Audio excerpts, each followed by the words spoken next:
Coming up on today's show, we're going to talk about a rumor that surfaced about the Steelers and Bears being in talks about trading that number 9 overall pick. Welcome into Bears Now by Chat Sports. Matthew Peterson still filling in for the one and only Harrison Graham, who is on paternity leave. I don't have a picture of the newborn baby just yet. Otherwise, I would have asked to shown it for everyone to see. But we are going to try and get Harrison to return to this channel with 50 additional subscribers than before he left it. So can we get 50 new subs for Papa Bear Harry? If you're already subscribed, send it to a friend, send it to a family member, and tell them to get tapped in for the best Bears YouTube content out there. Now, let's talk about the Bears trading back a second time. So, this rumor surfaced from a YouTube video with Brett Coleman, who does the Film Room YouTube channel. It's a great X's and O's YouTube spot. Definitely recommend him if you have not watched his stuff before. And EJ Snyder on their joint Bootleg Football podcast. Now, EJ Snyder is a Bears reporter, and here's what he said on the podcast. Bears and Steelers are possible. They've talked about it. I know they've talked about it. It's by no means for sure. The most likely connect the dots moment is that Pittsburgh needs a tackle and they go up for one because there's one they like and they'll be gone by the time they pick at 17.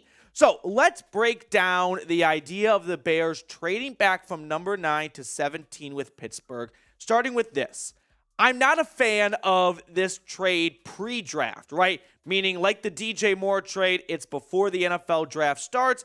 If this trade gets announced tomorrow, unless Pittsburgh has a out-of-this-world offer for Chicago, I'd rather wait and see who the Bears could have gotten at number 9. Now, in the draft, if some of my dream targets are picked before Chicago is on the clock, well, then we might revisit this idea, right? We know that Jalen Carter and Will Anderson are dream picks at number 9. They likely will be off the board by then.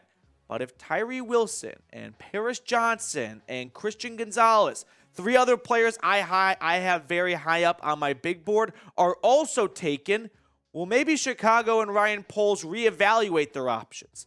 Let's say the draft goes like this. CJ Stroud and Bryce Young go 1 and 2.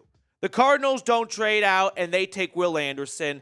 The Colts decide, listen, it was the media who said that we loved Will Levis or Anthony Richardson.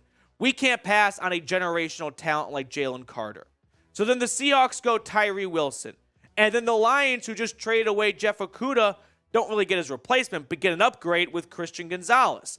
And then the Raiders add Devin Witherspoon, and the Falcons try to improve their abysmal pass rush for the last 10-plus years by drafting Myles Murphy. So in this situation, only 2 quarterbacks go in the top 8. This is worst-case scenario for Chicago, right? For the Bears, they want to see Will Levis and Anthony Richardson go before them because that means of the first 9 picks, 4 of them are quarterbacks. So if there are 5 guys they like, well, one of them is guaranteed to be on the board when they're on the clock at number 9. But what if we, the media or fans more or less, ballooned Will Levis and Anthony Richardson to be top 10 quarterbacks, and GMs turn around and laugh at you and say, they're good, but they're not top 10. Kind of like last year when some people thought Malik Willis could be the first quarterback taken in the draft.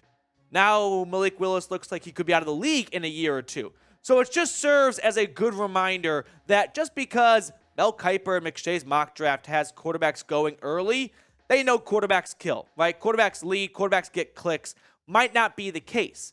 So if you don't get a rush of quarterbacks early, and the Bears are looking at the board and they go, well, our top five guys are gone, and Pittsburgh makes a call, maybe you do entertain a trade. We're going to look at a trade in just a moment, but first, a quick word from our sponsor today, ZBiotics. Today's Bears Now is sponsored by ZBiotics. Let's face it, after you guys hit me or Harrison with a bunch of super chats, I don't bounce back well the next day. Now that is until I found ZBiotics. ZBiotics Pre-Alcohol Probiotic is the world's first genetically engineered probiotic. It was invented by PhD scientists to tackle rough mornings after drinking. Now here's how it works. When you drink, alcohol gets converted into a toxic byproduct in the gut. It's this byproduct, not dehydration, that's to blame for your rough next day. ZBiotics produces an enzyme to break this byproduct down. It's designed to work like your liver, but in your gut where you need it most.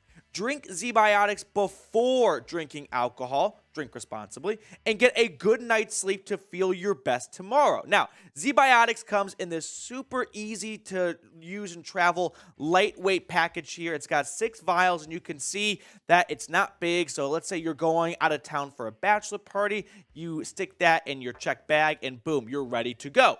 So give ZBiotics a try for yourself. Go to zbiotics.com/chatsports to get 15% off your first order when you use code CHATSPORTS at checkout. ZBiotics is backed with a 100% money-back guarantee, so if you're unsatisfied for any reason, they'll refund your money, no questions asked. Remember to head to zbiotics.com/chatsports and use code CHATSPORTS at checkout for 15% off. Thank you, ZBiotics, for sponsoring today's video. Now, here's the trade idea that I came up with, at least a projection of what it could look like for Pittsburgh to move up to number 9. Kind of like the Justin Fields trade, 2 firsts, a third, and Pittsburgh gets number 9 overall pick. So in this trade, Chicago moves back from 9 to 17. They pick up the Steelers' 3rd-round pick this year. I couldn't get pick 32 back. Chase Claypool better live up to the 32nd overall pick. But they do gain an additional first next year, which we're going to look at in just a second. But first, everyone watching right now, would you do this trade? Yes or no? Would you pick up an additional first? I hate saying 2 firsts because you're not getting 2 firsts. You're swapping a first. So an additional first and a third this year to move back from number 9 to 17.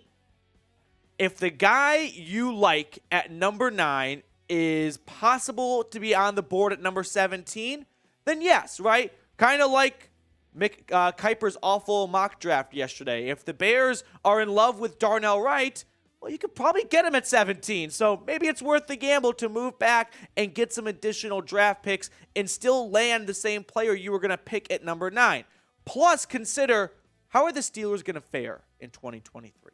Because if you're getting their first-round pick next year, like Carolina, who I don't have high expectations for, if you're not a big believer in Kenny Pickett, and you look around the AFC, especially the AFC North, which has some tough teams in it, Pittsburgh might not be a playoff team, and you could have 2 picks very early on with the Panthers and Steelers if Chicago has a good season. So now just picture this. Look at the Bears' current 2024 draft picks. I know I'm thinking ahead here, but still, just bear with me for a moment. 2 firsts, a second, and a third, 4th, 5th, and 6th, okay? So if you could add an extra first and go into 2024 with 3 first-round picks, not to completely sound like Nathan for you, but the plan is you get 3 first-round picks and you do not leave the draft without Marvin Harrison. And the Bears in 2024 are a playoff contender.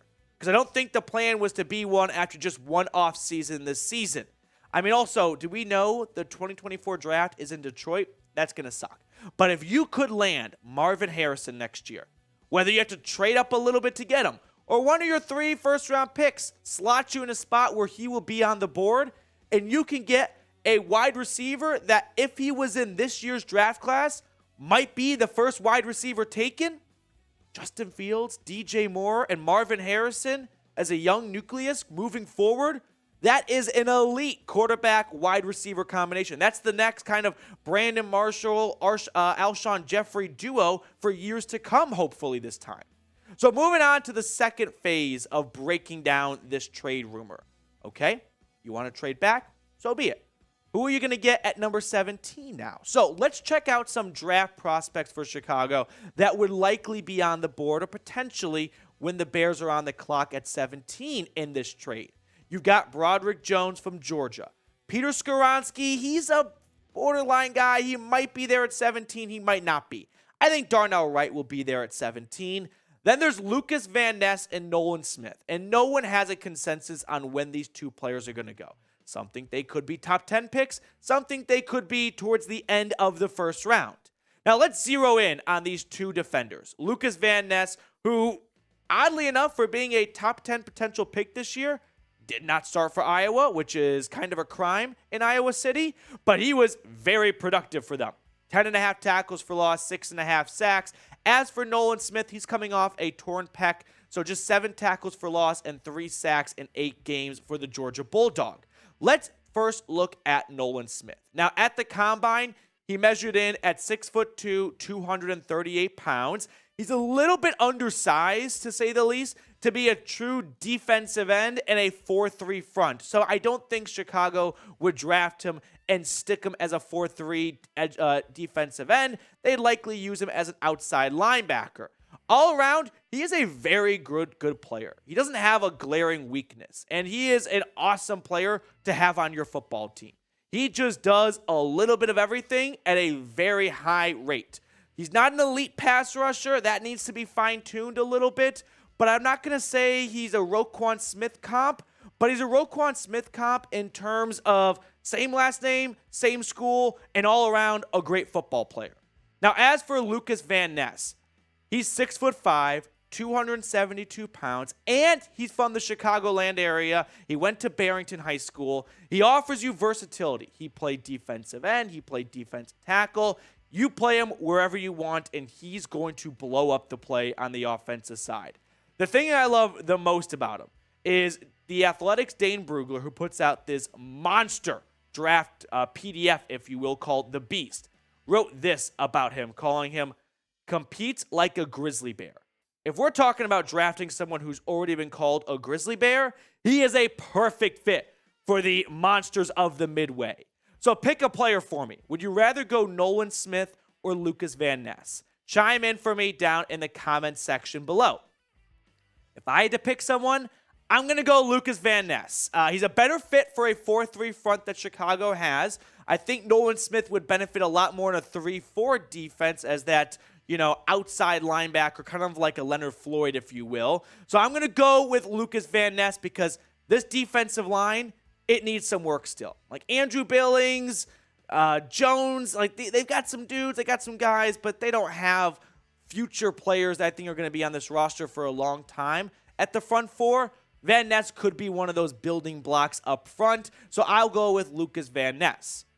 That's going to do it for us on today's show. Thank you so much for tuning in, hanging out with me, filling in while Harrison Graham is on paternity leave. I know he appreciated all the kind comments you guys left yesterday, so drop a congratulations down below if you have not already. We'll sign off and see everyone later.